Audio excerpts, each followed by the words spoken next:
प्रधानमंत्री नरेंद्र मोदी का देश को संबोधन। What are the details, I explain in just a minute. Wow, ज्ञान की रोशनी। तो सबसे पहले उन्होंने जीएसटी रिफॉर्म जो है नए, उन्होंने कहा कि ये नेक्स्ट जन जीएसटी रिफॉर्म्स है और जीएसटी बचत उत्सव शुरू होने वाला है। बेसिकली उन्होंने कहा कि फेस्टिविटीज़ हैं तो नए जीएसटी रिफॉर्म्स कल से लागू होंगे तो उससे चीज़ें सस्ती होंगी, तो एक जीएसटी बचत उत्सव है। इसका क्रिटिसिज्म ऑल्दो ये रहा है कि देखिए मौजूदा सरकार ने ही बड़े जो जीएसटी रेट्स थे, यानी जो हायर टैक्स स्लैब है, वो खुद ही इंट्रोड्यूस किया था और अब खुद ही को उसे स्लैश डाउन करके कट करके क्रेडिट लेना चाह रही। So that has been one criticism.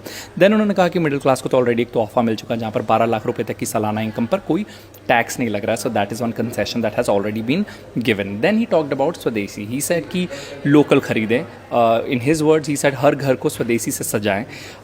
Again उसमें मेरा ओपिनियन ये है कि ये कहना ऑफ कोर्स आसान है, लेकिन क्या हम अपने लोकल मैन्युफैक्चरर को ऐसा एनवायरनमेंट दे रहे हैं, ऐसी अपॉर्चुनिटीज़ दे रहे हैं जिससे वो जो हमारे इंपोर्टेड गुड्स हैं वो उसको बीट कर सके, उनके प्राइसेस को मैच कर सके या फिर उन्हें बीट कर सके। फॉर एग्जांपल, अगर एक गरीब व्यक्ति 100 रुपये लेकर बाहर जाता है, उसे सजाने वाली लड़ियाँ ख़रीदनी है और वो इंपोर्टेड वाली जो है किसी और देश से, चाहे चाइना या कहीं और से 90 रुपये की मिल रही है और लोकल मैन्युफैक्चरर की 120 रुपये की मिल रही है, तो वो व्यक्ति, वो शख्स तो 30 रुपये अपने बचाएगा, राइट?